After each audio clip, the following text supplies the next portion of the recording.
Hi, welcome to my YouTube channel. ಬೆಳಗಿನ ಶುಭೋದಯ.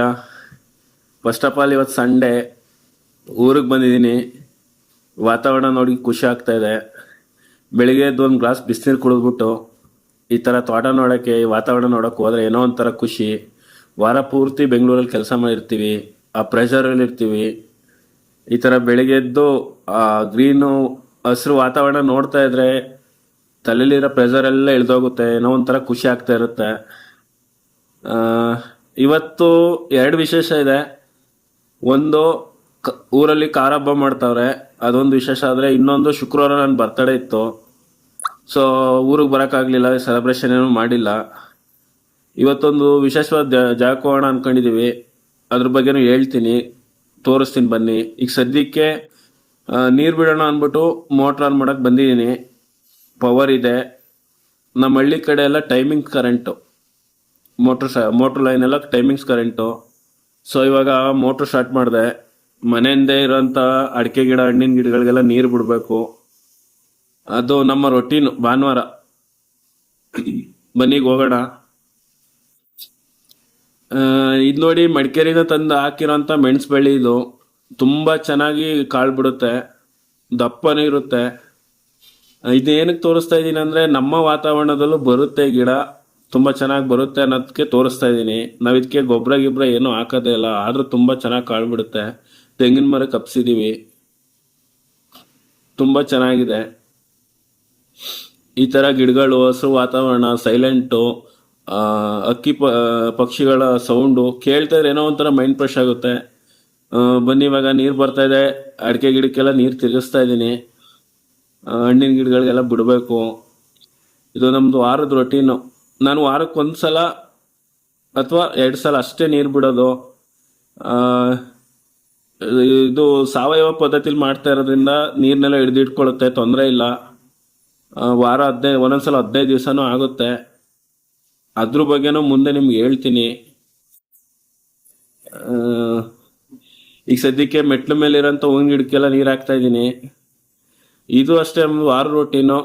ವಾರದಲ್ಲಿ ಬಂದ ತಕ್ಷಣ ಎಲ್ಲ ಗಿಡಗಳಿಗೆ, ತೆಂಗಿನ ಮರಕ್ಕೆ ಎಲ್ಲದಕ್ಕೂ ನೀರು ಹಾಕಿ, ಎಲ್ಲ ಅದ್ರ ಆರೋಗ್ಯನೆಲ್ಲ ನೋಡ್ಕೊಂಡು ಗಿಡಗಳದು ಆಮೇಲೆ ಬೇರೆ ಕೆಲಸ ಮಾಡ್ತೀವಿ ಏನೇ ಇದ್ರೂ.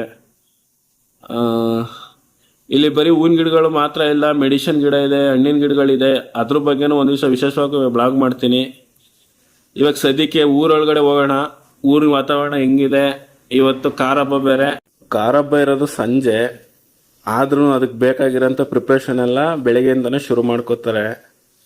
ಅದ್ರ ಜೊತೆಗೆ ಹೊಲ ಜಮೀನ್ದೆಲ್ಲ ಕೆಲಸ ಇರುತ್ತಲ್ವ, ಅದನ್ನು ಮಾಡ್ಕೋಬೇಕು. ಈ ಕಾರ ಹಬ್ಬಕ್ಕೆ ಏನೇನು ಬೇಕು ಅದನ್ನು ಪ್ರಿಪೇರ್ ಮಾಡ್ಕೋಬೇಕು. ಬನ್ನಿ ಹೋಗೋಣ, ತೋರಿಸ್ತೀನಿ. ನೋಡಿ, ಇದೆ ನಮ್ಮ ಅಕ್ಕವ್ರ ಮನೆ. ಸಗಣಿ ಸಾರಿಸಿ ಮನೆ ಮುಂದೆ ಎಷ್ಟು ಚೆನ್ನಾಗಿ ರಂಗೋಲಿ ಹಾಕಿದ್ದಾರೆ. ಈಗ್ಲೂ ಹಳ್ಳಿ ಕಡೆ ಮಾತ್ರ ಈ ಥರ ಸಗಣಿ ಸಾರಿಸಿ ರಂಗೋಲಿ ಹಾಕೋದು ಕಾಣಕ್ಕೆ ಸಿಗೋದು. ನೋಡಿ, ನಮ್ಮ ಅಕ್ಕವರು ಮನೆ ಹತ್ರ ಕೆಲಸ ಎಲ್ಲ ಮುಗಿಸಿ ಟೊಮೊಟೊ ಸಸಿ ನೆಡೋಕ್ಕೆ ಹೊಲ್ದ ಹತ್ರ ಬಂದಿದ್ದಾರೆ. ರೈತ ಅಂದಮೇಲೆ ಯಾವ ಶುಭ ಸಮಾರಂಭ ಇರಲಿ, ಯಾವುದೇ ಕಾರ್ಯ ಇರಲಿ, ಹಬ್ಬ ಇರಲಿ, ಅಮಾವಾಸ್ಯೆ ಹುಣ್ಣಿಮೆ ಇರಲಿ, ಏನೇ ಇದ್ರೂ ಅವನ ಕೆಲಸನ ತಪ್ಸಂಗಿಲ್ಲ. ಹೊಲ್ದ ಹತ್ರ ಬಂದು ದುಡಿಲೇಬೇಕು, ಕೆಲಸ ಮಾಡಲೇಬೇಕು. ಜೊತೆಗೆ ಹಸು ಕರುಗಳು ಸಾಕಿರ್ತಾರೆ, ಅವುಗಳ ನೋಡಲೇಬೇಕು. ಯಾರಿಗೆ ರೆಸ್ಟ್ ಸಿಕ್ಕಿದ್ರು ಅವ್ರಿಗೆ ಸಿಗಲ್ಲ. ನೋಡಿ, ಇದು ನಮ್ಮ ಅಕ್ಕವ್ರ ಜಮೀನು. ಎಷ್ಟು ಚೆನ್ನಾಗಿ ಅಡಿಕೆ ಗಿಡ ಬಂದಿದೆ ಅಂದರೆ ಅಷ್ಟು ಚೆನ್ನಾಗಿದೆ. ಇದ್ರೊಳಗಡೆ ಟೊಮಾಟೊ ಸಸಿ ನೆಡೋಕ್ಕೆ ಅಂತ ಎಲ್ಲ ವ್ಯವಸ್ಥೆ ಮಾಡ್ಕೋತವ್ರೆ. ನೀರು ಬಿಡ್ತಾ ಇರೋದು ಅವ್ರು ನಮ್ಮ ಅಕ್ಕನ ಮಗ, ಇವರೇ ನಮ್ಮ ಅಕ್ಕ. ನೋಡಿ, ನಮ್ಮ ಅಣ್ಣ ಕಾರ ಬಂದ್ಬಿಟ್ಟು ಹಸು ತೊಳಿತಾವನೆ. ಹಸುಗೂ ವಿಶೇಷ ಪೂಜೆ ಮಾಡ್ತಾರೆ. ಮತ್ತು ನೇಗ್ಲು, ನೊಗ, ಉಳುವ ಉಪಕರಣಗಳಿಗೆಲ್ಲ ಪೂಜೆ ಮಾಡ್ತಾರೆ. ಸಂಜೆ ಇಡ್ಲಿ, ದೋಸೆ ಎಲ್ಲ ಮಾಡಿಬಿಟ್ಟು ಸ್ಪೆಷಲ್ ಪೂಜೆ ಮಾಡ್ತಾರೆ. ಬನ್ನಿ, ಇವಾಗ ವಿಶೇಷವಾದ ಜಾಗಕ್ಕೆ ಹೋಗೋಣ ಅಂತ ಹೇಳಿದ್ನಲ್ಲ, ಅಲ್ಲಿಗೆ ಕರ್ಕೊಂಡು ಹೋಗ್ತಾ ಇದ್ದೀನಿ. ಬನ್ನಿ, ತುಂಬ ಅದ್ಭುತವಾಗಿದೆ ದೇವಸ್ಥಾನ. ನೀವು ಒಂದ್ಸಲ ಬರಬೇಕು, ವಿಸಿಟ್ ಕೊಡಬೇಕು ಜಾಗಕ್ಕೆ. ಅಷ್ಟು ಚೆನ್ನಾಗಿದೆ. ಅದ್ರ ಬಗ್ಗೆ ತಿಳಿಸ್ತೀನಿ. ನೋಡಿ, ಈ ಥರ ಹಳ್ಳಿ ಕಡೆ ಹಸುದನಗಳು ಹೋಗುವಾಗ ಈ ಥರ ರೋಡ್ ಮಧ್ಯಕ್ಕೆ ಬಂದರೆ ಗಾಡಿನೇ ಸೈಡ್ಗೆ ಹೋಗ್ಬೇಕು. ಗಾಡಿ ಬಂದರೆ ಯಾಕೆ ಅಂದರೆ ಅವ್ರು ಸೈಡ್ ಬಿಡಲ್ಲ. ಬನ್ನಿ, ಇವಾಗ ವಿಶೇಷವಾದ ಸ್ಥಳ ಅಥವಾ ದೇವಸ್ಥಾನ ಅಂತ ಹೇಳಿದ್ನಲ್ಲ, ಅದೇ ಇದೇ ಸ್ಥಳ. ಬನ್ನಿ, ಇದ್ರ ಬಗ್ಗೆ ತಿಳಿಸ್ತೀನಿ. ತುಂಬ ಅದ್ಭುತವಾಗಿದೆ. ಹೊಯ್ಸಳರ ಕಾಲದ ದೇವಸ್ಥಾನ ಇದು. ಬೇಲೂರು ಹಳೆಬೀಡು ಅಷ್ಟೇ ಚೆನ್ನಾಗಿದೆ.